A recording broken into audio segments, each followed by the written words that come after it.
Welcome everyone to our Confidence in Crisis. We're glad to bring everybody together tonight for another social gathering. A little break from what's going on business-wise. Mr. Watson, is this going to be a good break for you? This is going to be a fantastic break. It's always good to get your mind off business. There we go. And, we're still sipping on stuff from our bourbon tasting. So I hope everyone is enjoying a nice drink tonight. And so we got a special guest tonight. So I'm going to go ahead and just dive in. There's really nothing to talk about business. Hey, sit back, relax, have some fun. If Cyrus is not funny, laugh anyway. Okay, he really needs that encouragement. So, but let me tell you, about a dozen years ago, Drew, you remember we did a workshop in St. Louis, the Wedge Workshop. Yeah. And we actually brought in a comedian. And it was a great experience. We met with the comedian before. He interviewed some of us, made fun of me. This was back when I was doing triathlons. And he told the audience, he said, yeah, Travis is doing all these triathlons. You can tell he's got a washboard stomach. Well, those of you know, it doesn't look that way. And everybody's waiting and laughing. He goes, oh, yeah, he's just got a couple towels in there on the wash cycle. I mean, it was a great experience. And so I thought, why not bring another comedian back, entertain our group. Cyrus and I met a couple weeks ago. I told him a little bit about us. And so let me introduce him real quick. And first of all, let me just introduce him. His name's Cyrus Steele. He's out of Atlanta. It says he appeals to all audiences, young and old. He's got some clean humor. He's got insight on pop culture, and he calls on his Southern roots. And a couple accolades out there. He made his TV debut on the Dish Network Comedy Shootout with Chad Prather. And in 2017, he was a top 5 finalist for HBO's American Black Film Festival. In 2019, he was a finalist for the Jeannie Robertson's Comedy with Class, and he was selected as a finalist for Steve Harvey's Stand-Up Spotlight competition. So we've got someone who's been around. And Cyrus, I want to introduce you, everybody. Say hello. How's everybody doing? Hey, we're doing well. Cyrus, I don't know if I told you this. When I contacted the agency, they said, I'm going to send you a few videos, and then you could decide who you want to select. Well, when he said a few, I thought I'd get a couple. I think he sent me 19 video clips. Wow. So, right, they were all like 4 to 7 minutes long. So, one night I curled up to one of these and decided to watch them all. And you stood out, my friend. So I am super excited to have you here with our D2 community, a bunch of entrepreneurial financial advisors spread out all over the country. So, Cyrus, take it away. Well, thank you so much. That was a great introduction. As a lot of pressure. There's a lot of pressure, but I'm feeling bullish, and I'm going to give it a shot. Dan Gammett, I'm going to try to give it a shot. And I will say, because I know we're dealing with the whole Corona pandemic, so I just want everybody to know not to worry. I have been taking the CDC's advice. I've been taking my lethal, Lysol injections. These are, I feel good. Is what I'm saying. I feel really good. So if I pass out during this, that's why. Just trying to get my daily injections in. Also, because I like to help people too. I know you guys help a lot of folks, and I want to help everybody get through this pandemic. So I'm also giving away free latex gloves at the end of the show. Now, Walmart ran out of some of them, so some of these are just kitchen mitts, but they work the same way. You won't infect anybody, and of course you won't be infected. I also have tissue. I don't know, Dan, I heard you had a bit of a, IBS situation once. So I know how that can be. I'll talk about that later in the show. Also, I have a coronavirus book club. If anybody's interested in joining the coronavirus, this one is about social distancing. It's called Backup. I don't know you like that. That's that one. And then this one is a follow-up. It's a sequel. It's called I Know You're My Mama, but Backup. I Don't Know You Like That. Also, I have a children's book I'm working on, which is called But Did You Wash Your Hands, Though? So that's also coming out in paperback. So you want to get a hold of that. I've got sweatpants. Dan, I heard you were into donuts, so I have all kinds of sweatpants. I'm just, trying to make a little extra money on the side there. So I've got a lot of things going on. Also, want to say it's different. Travis, you were talking about. I do need all of you to enjoy tonight because this is very different for a lot of comedians. We're used to being on stage. We can see everything. So I want to say, Sherry, if you start to fall asleep, it's very disrespectful. I can see that. So please try to stay awake, or if you go to the bathroom, I don't know how many of you. I have my video up. What? Oh, okay. I think I heard somebody there. Yeah, How's it hey, going, everybody, Michael? if you can, go ahead and hit mute so that Cyrus can keep going here. I think Cyrus, that was somebody in the bathroom. That's what I heard. That's what I wanted to address next. Just a quick PSA. If you're in the bathroom, please leave it on audio. We don't need to see everything. A matter of fact, you may want to turn it off audio. We also don't need to hear everything. So I don't know who that was, but I did want to come to my quick PSA in the show. Also, another quick PSA. Let me get my music here. I don't know if you guys can hear this. For a lot of comedians, this is a tough time. This is a tough situation. So for just 50 cents a day, you can support a comedian. And, that 50 cents, if you call right now, we'll come to your house and just do jokes outside in your front yard. We won't touch you or anything like that. But we just, for 50 cents a day, if you could just, because we don't know how to do regular jobs. I've tried every regular job I can think of. So again, that's supportacomedian.com and just 50 cents a day.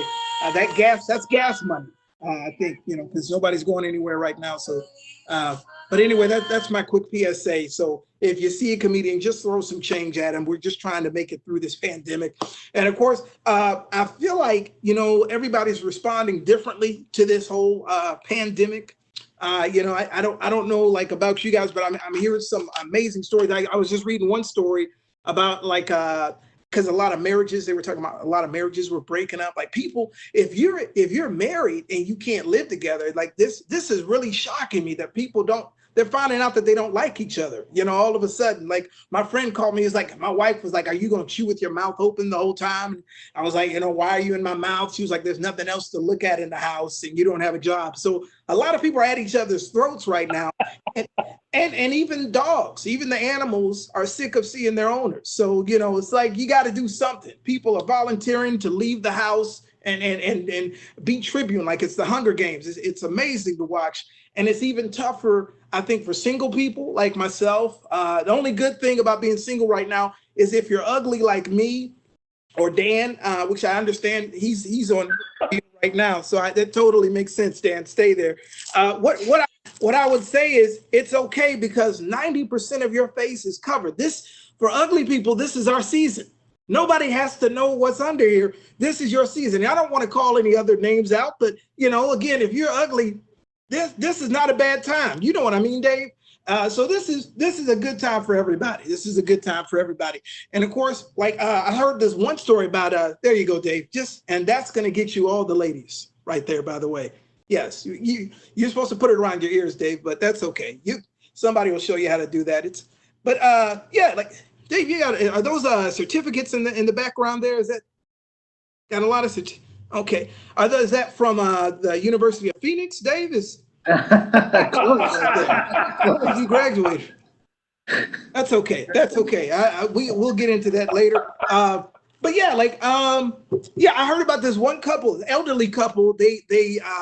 They visit each other because she's at the hospice center, so he'll go visit his wife, and they actually talk through the glass. Like they read poetry, they sing to each other, and it actually made me want to go to the love of my life, which is Krispy Kreme donuts. And sometimes I'll just watch make those donuts, and I'll just sing to it through the glass. It's really sad. I have no real love life at this point. As a matter of fact, when this whole thing went down, nothing changed for me. They were like, you can't touch anybody. You can't, nobody was touching me to begin with. So this is just a regular day. This is a regular day. Actually, I will say though, like you got to change your dating profile, Dave. I don't know. You got to change your dating profile because, like me, like right now, instead of like taking a picture in front of a car, fancy car, wearing some fancy clothes or holding a big fish, right now you got to do what the ladies are into. So my Tinder profile is just me holding a roll of toilet tissue with a face mask, and you know, because that's what the ladies want. They don't want a six pack unless it's a roll of tissue. So that's just food for thought for somebody out there, you know. Now, I'll also say I think it's tough for extroverts. Do we have any extroverts? Anybody extrovert? All kinds. All the time. Yeah. See, you guys are the reason this whole thing went down. You can't keep your hands to yourself. Extroverts are having a hard time because they like to be out. You know, I keep hearing people say, "Oh, I wish I could go outside." Listen, you know, extroverts, you got to calm down. That's why, as an introvert, I'm more of an introvert. People ask me all the time, how can you do comedy as an introvert? And I will tell you, because in comedy, they always tell you that's your time. You know, they let you know. I wish we could do that with extroverts, you know, just wrap it up sometimes, Dave, like, you know, that's your time. But, you know, they go on and on. If you ever talk to an extrovert, you only get about 3 words in. And it's the same word every time. It's like, wow, wow, wow. That's amazing. That is amazing. That's amazing. And they never take a hint. They never take it. You try to give them little hints. You ever try to do, and what is it? Are you sleepy? It's like, what gave it away? What gave it away? They never pick up on hints. They never pick up on hints. Yeah, and I like people, you know, just not as much as extroverts. Like, you know, I don't like small talk. Like, don't call me like, hey, Cyrus, little Marcus just grew his 3rd tooth. Isn't that amazing? Isn't that amazing?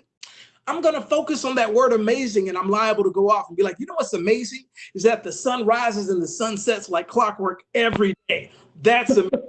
That's amazing. You know what's amazing is that the earth spins and tilts on its own axis and we don't even feel it. That's amazing. That's amazing. You know what's amazing is that the Atlanta Falcons blew a 28-3 lead in that last Super Bowl. That's amazing. That's amazing. You know, so that's the kind of like small talk I don't appreciate. I've had to fake my own death to get out of conversations. That's how sad it's been. But no, I do try to connect with people. I think the hardest people to connect with are the millennials because they have those weird phrases and they have weird music. You know, like Travis, I know you're into country music, but they got this thing called trap music, and I feel trapped whenever I hear it. Yeah, they have this group. Migos, this group called Migos has this song called Mama Told Me Not to Say a Word. It goes like that. Mama told me not to say a word. Mama told me not to say a word. And my nephews love this song. They're like, Uncle Cyrus, you don't know nothing about that trap music. I'm like, we invented trap music in the 80s. He's like, what do you mean? I said, when we used to get a spanking, and I had to explain to him what a spanking was because you can't hit kids anymore. I told him, when you used to get a spanking, the first thing somebody would ask you is like, what happened to you? You'd be like, Mama told me not to say a word. Mama told me not to say a word. Like, we invented trap music. And I also listen to country music like Travis. They got this song called Body Like a Back Road. A lot of ladies, like Sherry, a lot of ladies love this song, Body Like a Back Road. Just a quick question. Ladies, have you ever been on a back road? Very dark, like it's very, very, very secluded. Like nobody likes to take a back road unless they have to. Case in point, if your body looks like a back road, it's not time to write a song. It's time to see a dermatologist. I just feel like yeah, there's a lot of weird stuff going out there. I miss going out to eat, being able to sit down, you know, have a nice meal and whatnot. I think a lot of restaurants are getting horrible with the customer service because they know we need the service now. Because a lot of men are lying to their wives every time she's like throwing something together. She's like, is my cooking getting better during the COVID-19? Is it getting better? And we have to lie and say, yes, it's getting absolutely better. And then we secretly go out to McDonald's, which is no better because the customer service is horrible. You go there like late at night, you know, and I'm like, I went there one time and this is how horrible it was. As soon as I drove up, they were like, welcome to McDonald's. The ice cream machine is broke. I was like, I didn't even ask. I didn't even ask for ice cream. And I went up one time, the lady said, they just keep coming. I was like, you know, that's your job. I think people are going to keep coming. I think that's part of your job. Like, you know, people can hear you. So anyway, like I just feel like the customer service is getting bad. That's why if I ever had a waiter, I'd love to have Dr. Phil as a waiter. I love Dr. Phil. I don't know if you ever seen the show, but he gets very easily agitated. I feel like I would probably get on his nerves. Like I feel like, you know, because I have an annoying personality, if you haven't noticed. Like I feel like I'd be there like, you know, he'd be all upset, like, can I help you? I'm like, can I look at a menu? You don't need to look at a menu. I mean, you've had from here to the house. You could have looked it up. You could have Googled it. I mean, you need to get real. Anyway, I feel like I would get on Dr. Phil's nerves is what I'm saying. I do watch a lot of TV shows. I do. I like going to the movies and whatnot. But I will tell you just a little bit about me. I'm originally from Savannah, Georgia. I appreciate the applause for Savannah. Thank you. No, I'm from Savannah, Georgia, and people, before this whole COVID-19 thing went down, people were more worried about the hurricanes because hurricane season is I think we're in the middle of it now, but nobody's really paying as much attention to it because of this whole pandemic. But that was something people would ask me all the time. Like, are you worried about the hurricanes? And I'm like, no, I just don't like the names we give the hurricanes. You know, like the last one we had was Florence. And no offense, you know, ladies, that's not enough. Category 5 hurricane named Florence is not enough to make me leave my house. Like you need to go with a strong name like Margaret, Harriet, you know, Hurricane OJ.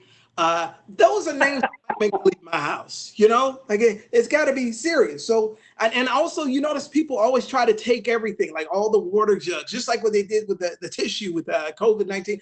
Like everybody takes all the water, and people like to mark themselves safe. My friend Brandon, he marked himself safe from Hurricane Florence. I was like, why did you mark yourself safe? You know, because I feel like people do it just for the social media. He was like, well, I did it because, you know, they said it could be the hurricane of our lifetime, could be the hurricane of a lifetime. I was like, but you live in Oklahoma. What part of the hurricane did you think was going to?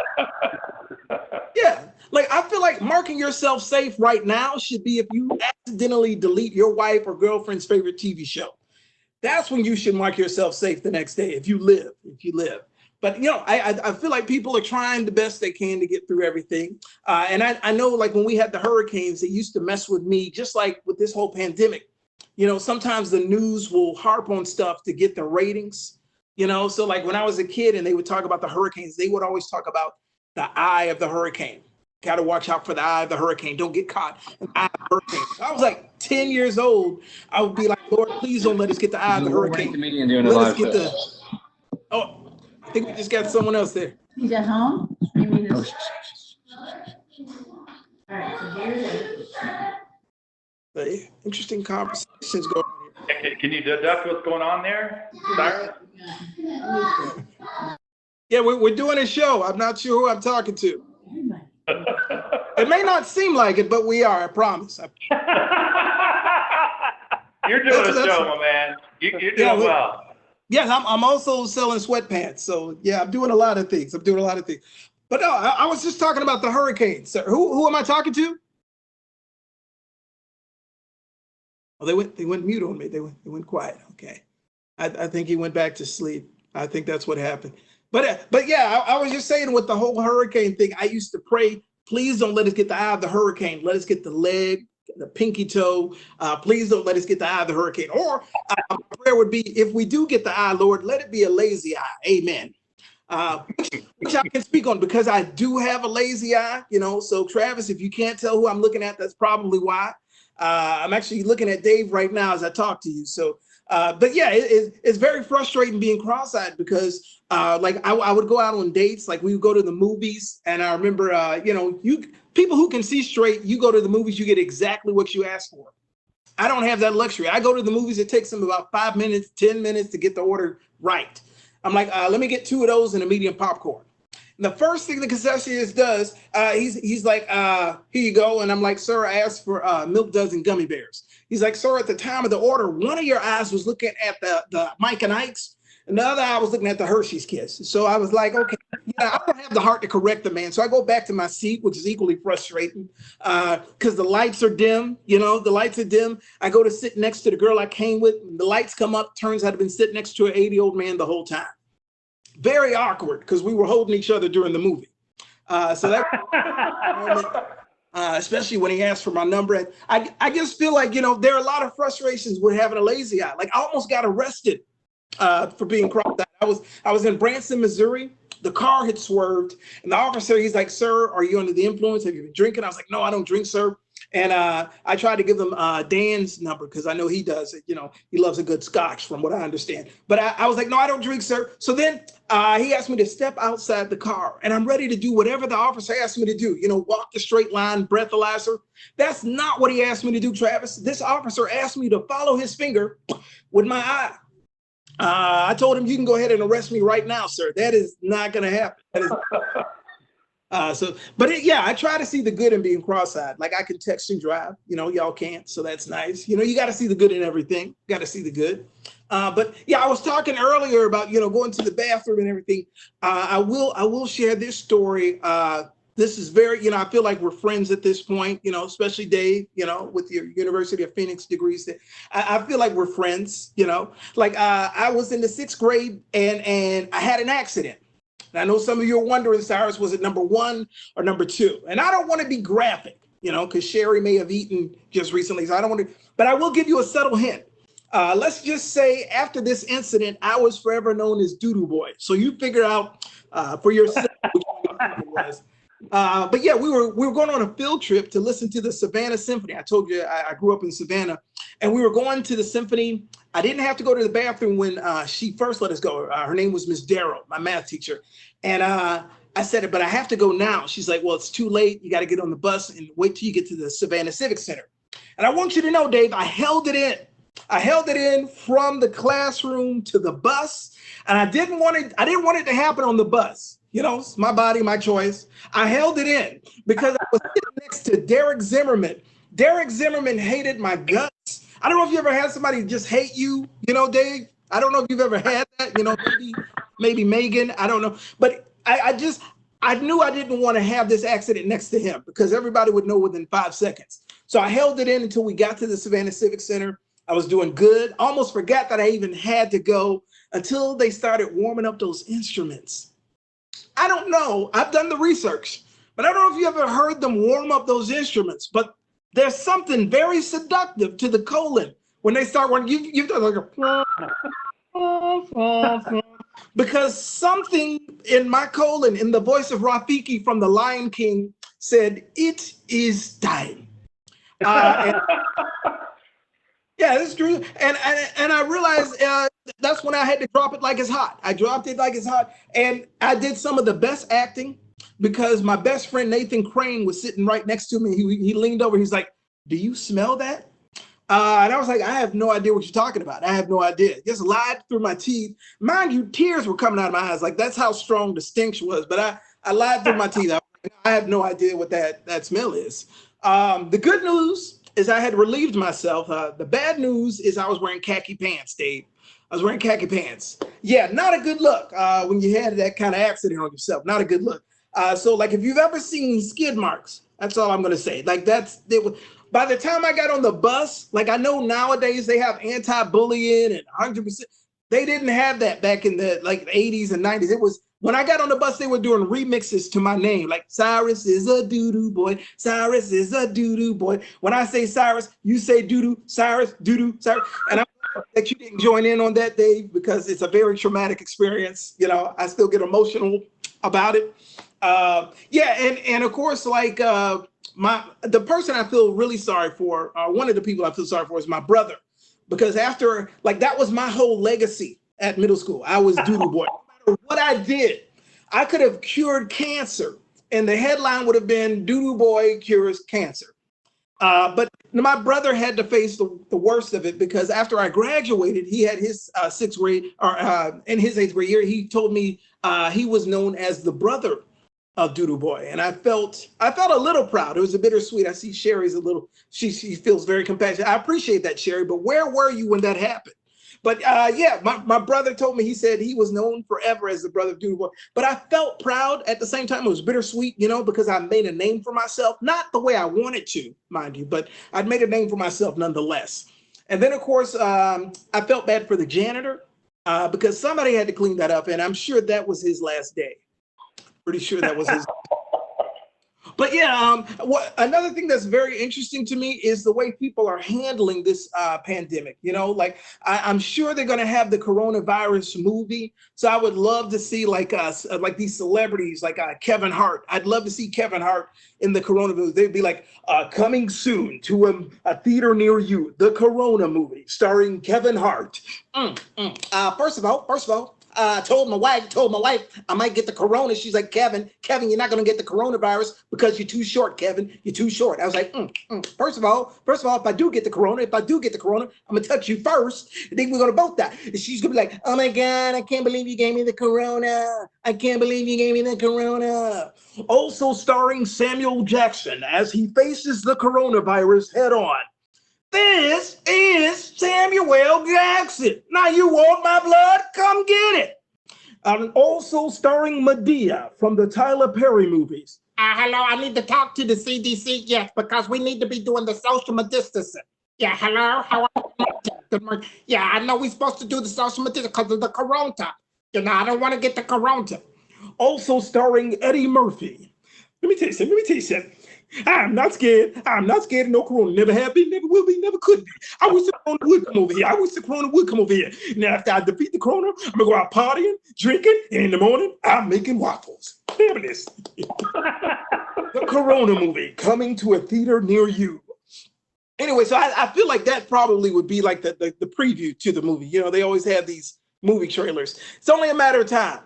And of course, like, I feel like, you know, everybody's trying to, you know, follow the best advice. You know, everybody's trying to follow the best advice. I love hearing the world leaders talk about what to do. You know, what's the best advice? Has anybody had any, I see, is that Broen? Is that how I say your name, Broen?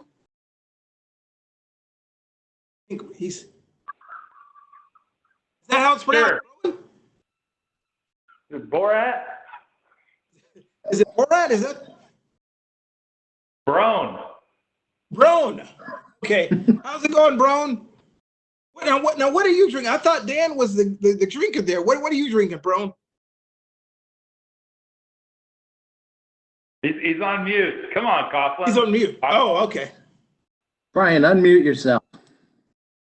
I think he's He's using sign language, Cyrus. Can't you understand him? I'm trying to. The COVID's taking his voice. Oh, okay. I hope you can hear There me you now. go. Oh, there he is. Okay. Yes. So Yeah. this is my first mojito with some honey inside. I Okay. got some real honey in it. Yeah, okay. Well, like, and is that your back deck there? You're in the backyard? Yeah, you want to see my tiki bar? Ready? I just, you know, I don't want human resource. Okay, you mean the actual tiki? Okay, that is a nice tiki bar right there. Me and That's Dave where I were a spend little my worried. days. Okay, that's not bad actually, bro. That's not bad. Thanks, man. I'm I really, told you I got my honey in my drink. Did you hear that part? I got honey in here. yes, we heard that part, bro. We all heard that part. Now where's Dan? I thought I would get to where'd see Dan Dan. go? Hey, Dan, you were picking on him, and he just decided to get off, I guess. Oh man, I did not know that Dan was okay. I'll have to write a letter of apology. I'm sorry, Dan. If anybody sees him, please let him know that the opinions and thoughts expressed by myself were not mine. But I am excited to meet everybody. Hopefully after this we can do a Q&A. But I did want to, because I like to end on a positive note. I will say one of the things I love hearing people talk about is how many experts there are. Everybody's an expert. You know, like Brown thinks that drink is going to cure his corona. Apparently, he is taking it to that. But I will tell you, I love seeing how different world leaders have expert advice. Like George W. Bush. Like if he was still president, I feel like he would try to say something very, you know, poignant, cheesy, because that's just what I remember of him. Like I feel like George would be like, I care about the American people.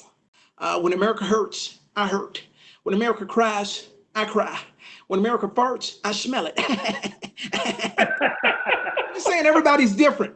Or like Bill Clinton. If Bill was in office, I'd love to hear Bill's advice. Bill would probably be like, my fellow Americans, I just want you to know I feel your pain. That's right. I know a lot of you are upset because you have to go home every night. I just want you to know I have to go home to Hillary every night. Every night. And of course, like Barack, I would, he's always very poised. I feel like Barack would be like, now look, let me be clear. I want you to know that we are having unilateral talks with the coronavirus.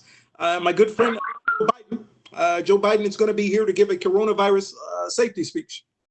Apparently, Joe took a wrong turn and he is at a Waffle House giving a coronavirus safety speech. And then, of course, I love that Trump, Trump is very bold. I feel like he always has bold ideas. Trump would be like, okay, I'm not afraid of the coronavirus. Okay, we're going to do huge things. So huge, so huge. Believe me, I can tell you that I can tell you. We're going to build a wall. We're going to build a wall around the coronavirus. And we're going to Anyway, thank y'all so much. And I know Travis said that do a Q&A, so thank you very much. Thank you. Absolutely. Yeah, Cyrus, stay on for a few moments. All right. You can see we've got some characters there. People who are not very technologically fluent either, like Brown, whose name is Brian. We have that in common. Okay. So why don't we do this? If you'd like to ask Cyrus a question, just kind of, I'll try and mediate here for you. If they all jump in at once, I'll call on them. But who's got a question for Cyrus? Not everybody at once. Travis. Hey, Brian. Yeah, go ahead, Brown. Who's your favorite comedian all time? Oh man, that's well, what's funny, the one who used to be of all time, and I think it's for a lot of comics, including one of the ones I love is Jerry Seinfeld, but Bill Cosby. Because the man used to be an icon, and now he's booked. He's booked forever. He's been booked forever. Like I really used to look up to Bill because he was the only one I could watch as a kid. And right. When I was growing up, my mom was very strict, and we could only watch the clean comics. So Cosby was one of them. And then when I, of course, got older, people like Eddie Murphy and Chris Rock, and it's funny just growing up how it changes sometimes, because as you evolve as a performer, you find other performers like I love Frank Caliendo. With the voices that he does, he was definitely an influence on me. Right. And, yeah, just, but Bill was like at the time before the incidents, Bill was my favorite. Nice. Thank you. Good. Thanks, Brown. Who else has got a question for Cyrus? So what's the secret to nailing the voice? I mean, you're really good at that. So what's the thing? Who is that? It's Sherry. Sherry, okay. All right, Sherry. I saw Sherry laughing a couple of times, so I figured I might be doing okay. But Sherry, I will say the secret for me is not having a life and watching way too much TV. That's pretty much the key. But because I would watch stuff like over and over, like when I watched Eddie Murphy and The Nutty Professor, I would watch that movie, the dinner scene. He do fabulous. I would study that over and over because I was obsessed with that movie. I thought it was so hilarious. So, well, Cyrus, I mean, talk to me about your research and development. Do you feel like you're always on, like you're watching people, you're listening, and kind of running that through like your filter there to figure out how that can turn into something? Yeah, a lot of times you're just watching and observing. I think it's part of being an introvert is that we're constantly watching and observing just regular everyday stuff that most people probably wouldn't notice. With the Jerry Seinfeld is like the king of that. Just those small observations in life that most people don't capture. I feel like comedians were really good at seeing those little things, things that annoy us or, kind of bother us, especially with this pandemic. Notice like with the arrows, everybody's trying to follow the arrow, and it's like, is somebody going to tackle me down if I don't go down the right arrow or the right owl? And then you have people sniffing fruit, but they're wearing the face mask. I'm not sure how that works. I actually saw somebody take their face mask off to sneeze, and that was kind of disturbing to watch. But we, as comics, we see those little things, and it's just amazing to watch. And if you're lucky, you get to write about it.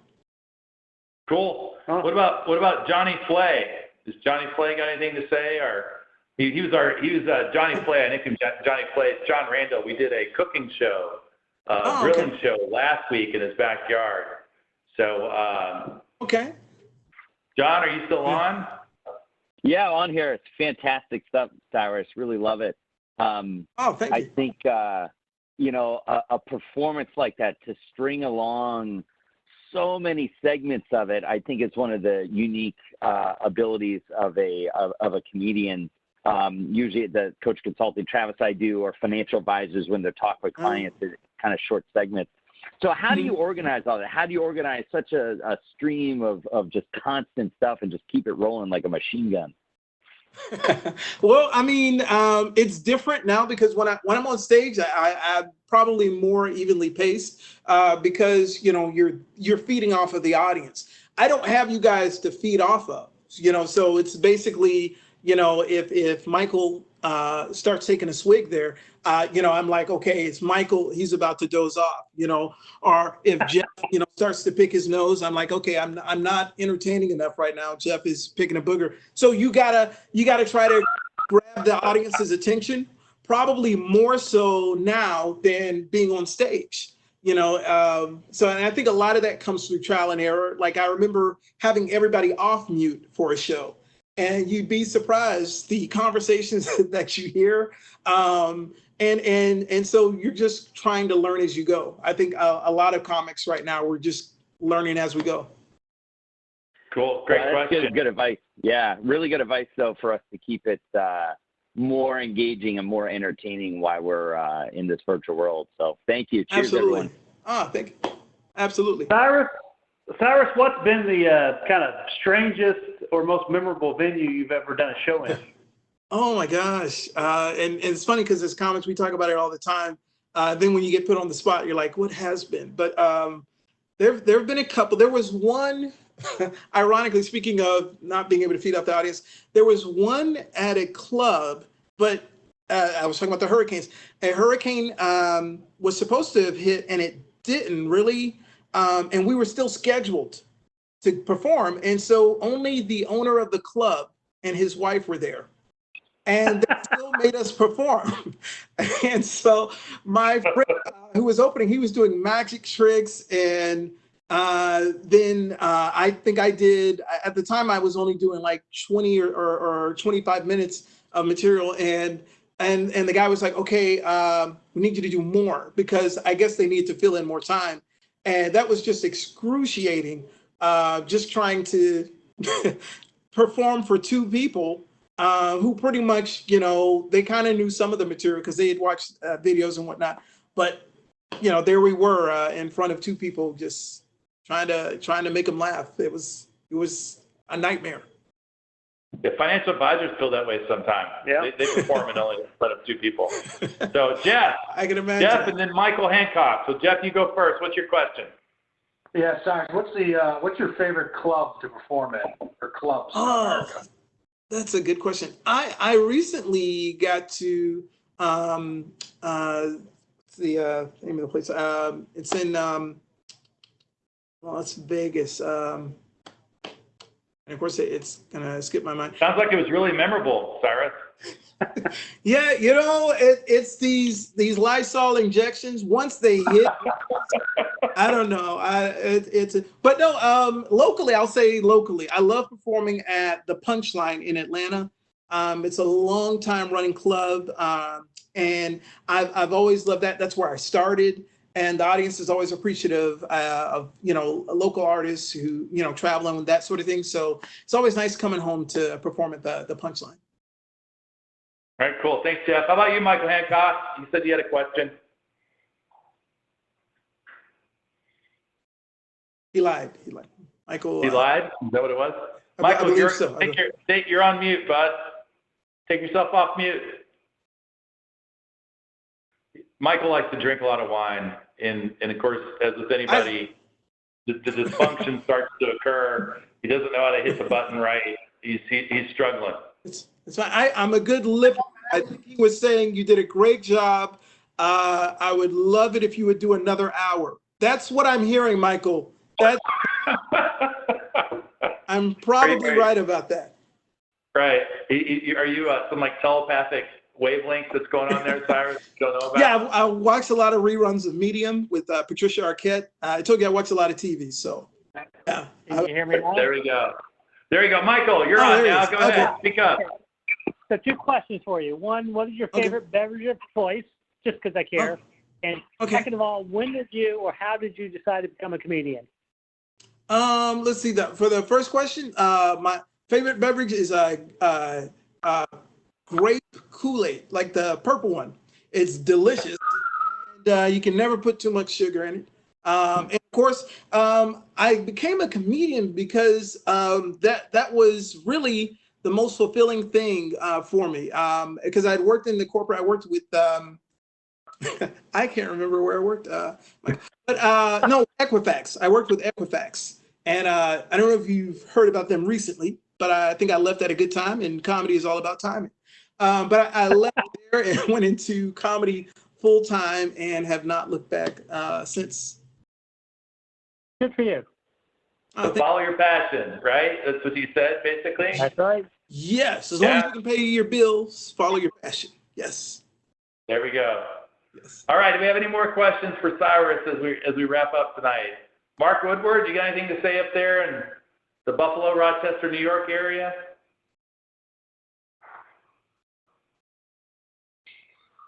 I guess not.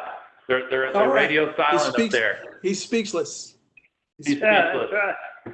So, well, hey, Cyrus, I really thank you for tonight. This has been a great break. Thank you, guys. I thought you were funny. Did you think he was funny, Drew? He's got a special talent. He's got a special talent, absolutely. Maybe we'll have to connect for a live event whenever we can all kind of do that thing. So, but everyone give a warm applause here and a good G2 reward there for Cyrus. Thank you. So, hey everybody, Good job, Cyrus. listen, I want everybody to have a great weekend, Memorial Day weekend. We are going to change. You'll see on the follow-up format. We're not going to go next week. We're going to go the week after. In fact, we're going to start going every other week. We've got some action-packed, substantive advice coming 2 weeks from now. And also, because Dave Mazzetti threatened me, we are going to have a Scotch tasting. I'm working on getting the dates with our man Vince Carrata, who everybody loved from our last bourbon tasting. So we're going to mix it up. We're going to do some substantive stuff, and then we'll bring back a guy like Vince who can do a Scotch tasting. So Drew, any closing comments? I think we're ordered a case of Scoresby and Cutty Sark for our Scotch tasting because it's Dave's providing the budget. Oh, Cutty Sark. I'm assuming that's a low end like the Kentucky Tavern of whiskey. Yes, it is. It's probably a standby there in Poughkeepsie. Right. I also heard they actually pay you to drink that stuff. Is that? They probably do. It's so bad the kids don't even drink it anymore. Right. I don't even think the homeless. I think they turned that down. I can't wait. The hydrochloroquine and Scotch. There we go. All right, guys. Cheers to you all. Great being with you. Have a great holiday weekend, and we'll see you guys in a couple weeks, if not sooner. Good night. Thank you, All right, Cyrus. take care. Thank you. Thanks, Take Cyrus. care. Bye.